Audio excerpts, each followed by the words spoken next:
Shalom, puji Tuhan kita bertemu kembali dengan Renungan Suara Gembala hari ini.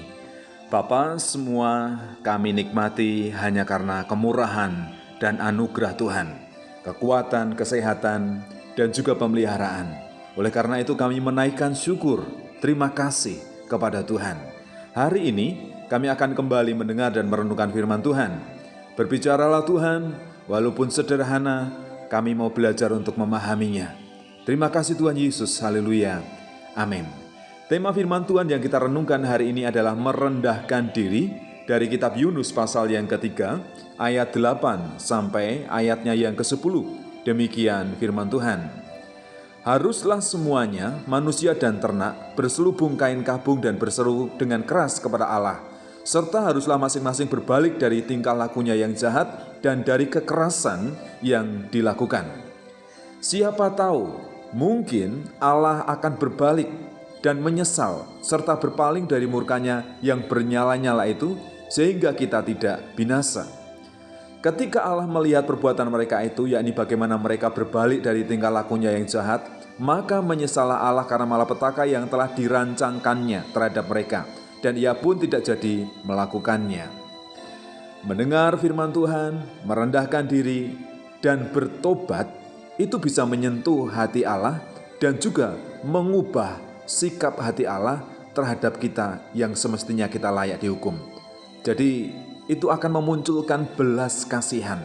Kalau kita merendahkan diri di hadapan Allah, berbalik dari kejahatan kita akan menerima belas kasihan Tuhan, akan menerima kemurahan Tuhan.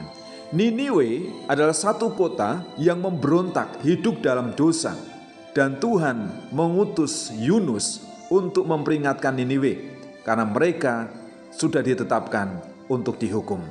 Tetapi Niniwe merendahkan diri. Dan kemudian yang kedua, menerima pengampunan.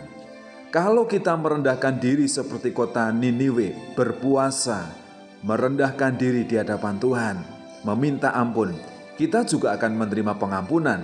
Dan Tuhan menjauhkan hukuman akibat dosa. Oleh karena itu dengarlah baik-baik setiap kebenaran firman Tuhan yang kita baca, kita renungkan, dan kita simpan di dalam hati kita.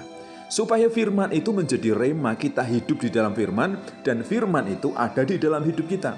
Jadi hidup kita ini dikontrol oleh firman. Kemudian kita juga akan menerima pemulihan. Karena tadi ada belas kasihan, ada pengampunan. Akhirnya hidup kita juga akan dipulihkan seperti halnya Niniwe. Hubungannya dengan Tuhan itu dipulihkan. Ada sukacita dan juga ada damai sejahtera. Oleh karena itu, mari kita datang kepada Tuhan.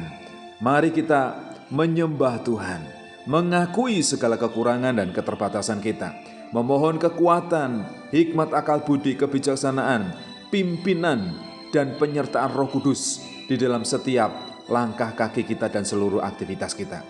Jadi apa yang perlu kita lakukan? Dengarlah teguran firman Tuhan. Akuilah dosamu dan bertobatlah. Rendahkanlah diri di hadapan Tuhan.